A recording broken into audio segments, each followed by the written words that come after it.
SpaceX creator Elon Musk has made no secret of his desire to colonize Mars within the next 20 years. Elon Musk is known to have outrageous plans, and he reportedly stated that he would nuke Mars to make it habitable for humans in an attempt to alter the red planet. Welcome to Future. Today we'll share why Elon Musk wants to nuke Mars and why NASA disagrees with Elon's plan. Before we do, subscribe to our channel to get updated with everything on future technology, Elon Musk, or SpaceX. Let's get started. The mission. For the past few years, it's been nearly difficult to discuss Mars without mentioning Elon Musk or SpaceX. Adding to the discussion, limited resources on Earth and ever-improving space technology indicate that a move to Mars is a certain prediction. Elon Musk's plans to nuke and colonize Mars in the next 20 years have been widely publicized, with people all over the world watching to see how the billionaire investor will carry out this overly ambitious and downright brilliant goal. However, not everyone thinks it's a good idea. Getting to Mars is difficult. Forget Mars. Just leaving the Earth's atmosphere is a monumental achievement in the space industry. So when SpaceX revealed their Falcon Heavy and Spaceship Heavy Lift launch vehicles, a critical part of this complicated equation was partially solved. Once we get to Mars, however, an avalanche of new challenges and dilemmas will arise, so planning ahead is essential. Your only experience with planet nuking is from Star Wars. You remember when Alderaan was destroyed by the Death Star? Elon's reaction is terraforming, or if you prefer, plain old nuclear bomb drops. According to his own words, nuking Mars is simply referred to as a constant stream of very low fallout by Musk. The goal is to conduct nuclear explosions above the atmosphere to construct artificial suns similar to ours. When asked about the risk associated with the process by fans on Twitter, Elon stated, "It's not too risky in my perspective, and the process can be tweaked and enhanced in real time.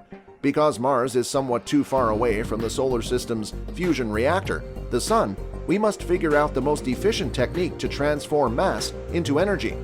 It's worth noting, however, that nuking isn't the only option here. Interested academics and scholars have also gotten involved in the thought process of how to warm the freezing planet. Redirecting comets or using thousands of solar reflective satellites are two other options currently being investigated. You may have guessed from the title of this video that Elon Musk and SpaceX are opposed to the idea of nuking Mars by none other than NASA. The goal of terraforming is to release carbon dioxide gas trapped beneath the surface of Mars to thicken the atmosphere and act as a blanket to warm the planet. But a recent NASA-sponsored study claims that the Martian surface. The surface of Mars does not hold enough carbon dioxide to be practically reintroduced into the atmosphere to warm the frigid planet. With current technology, transforming the barren Martian terrain into a place where humans can explore without requiring life support is simply impossible. The current atmosphere on Mars, according to NASA, is primarily carbon dioxide, which is too thin and frigid to support liquid water. The gases that would be released from Mars' surface would raise the temperature to a point where liquid water would be stable rather than turning to ice. However, because the pressure of Mars' atmosphere is less than 1% that of Earth's, even if the planet's temperature was stable enough to support liquid water, the water would quickly evaporate or freeze. Because of the huge difference in atmospheric pressure, thickening the atmosphere is equally as vital as raising the temperature on Mars, both of which can be accomplished by effectively terraforming the planet. But is there another way? Much research on terraforming has been conducted over the years, but current NASA scientific observations of Mars have offered fresh game-changing information on the quantity of easily evaporated minerals or volatiles. Using data from NASA's Mars Odyssey and Mars Reconnaissance Orbiter, researchers looked at the distribution of carbon-bearing minerals and the prevalence of carbon dioxide in the red planet's polar ice caps, as well as the escape of gas from the planet's atmosphere to space. Unfortunately, the results are not encouraging. It turns out that there isn't enough carbon dioxide left on Mars to generate significant greenhouse warming, even if the gases beneath the surface were released into the atmosphere.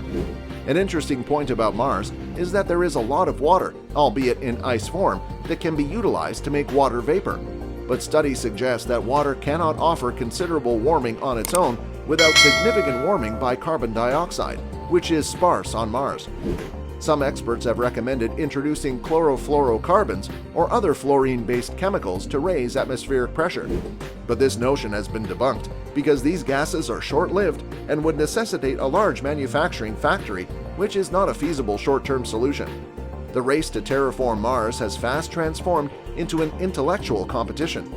What scientists now believe is the final piece of the jigsaw, which is how and where we can get enough carbon on Mars to elevate atmospheric pressure to a level that is acceptable to us? At roughly 0.6% of Earth's total atmospheric pressure, NASA researchers believe that Mars requires a carbon dioxide pressure similar to Earth's total atmospheric pressure in order to elevate temperatures high enough to support stable liquid water. At the moment, carbon dioxide is present on Mars. The most accessible carbon dioxide reserves on Mars can be discovered in the polar ice caps and melted by solar radiation or explosive. This would directly help double Mars' atmospheric pressure, but at 1.2% of Earth's atmospheric pressure, the planet would still be uninhabitable. If humans are to have the tiniest possibility of interplanetary survival, researchers will have to identify and exploit several sources of carbon dioxide. Another source of carbon dioxide has been discovered on Mars, which is the soil. Scientists estimate that heating the soil to release the gas will provide up to 4% of the required atmospheric pressure. Another direct source of carbon dioxide is underground mineral deposits. However, these are not very reliable on their own, with the most plausible deposit predicted to generate less than 5% of the required pressure. However, accessing all of these deposits will be extremely labor-intensive, with even the shallowest deposits necessitating substantial strip mining. As much as the smart minds at NASA may oppose Elon Musk's plan to bomb Mars, it is only a matter of time before they share the same opinion. The main goal is to one day colonize Mars and write a new chapter in humanity's history. With interplanetary missions and a human settlement on Mars planned in the next few years, the future has never looked brighter. According to reports, SpaceX is developing heavy-lift rockets capable of landing humans on Mars. However, if life on Mars is to thrive as it does on Earth, it will take more than just sending individuals there.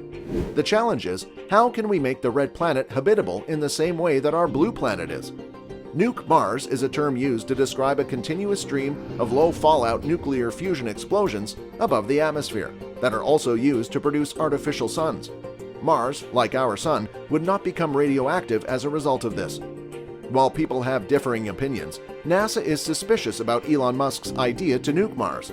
The agency believes that using current technology, it will be impossible to alter Mars.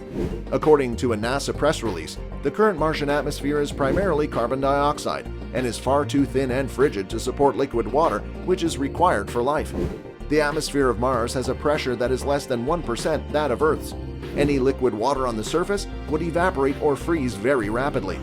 Bruce Jakosky of the University of Colorado Boulder said in a statement, "On Mars, the only greenhouse gases anticipated to be present in sufficient abundance to generate any major greenhouse warming are carbon dioxide and water vapor." Elon, on the other hand, proposed an alternative solution, employing solar reflectors to warm Mars. He wrote on Twitter, "Might make sense to have hundreds of solar reflector satellites to warm Mars versus artificial suns." Whether or not he achieves what he claims, Elon Musk ensures that there is never a dull moment in his presence. How do you feel about humanity's mission to Mars? Are you in favor of Elon Musk's plan to destroy the red planet? Would you be interested in packing your bags for a journey to Mars? Let us know in the comments section below. That's all for now. Don't forget to subscribe to our channel to get updated with everything on future technology, Elon Musk, or SpaceX. Thank you for watching.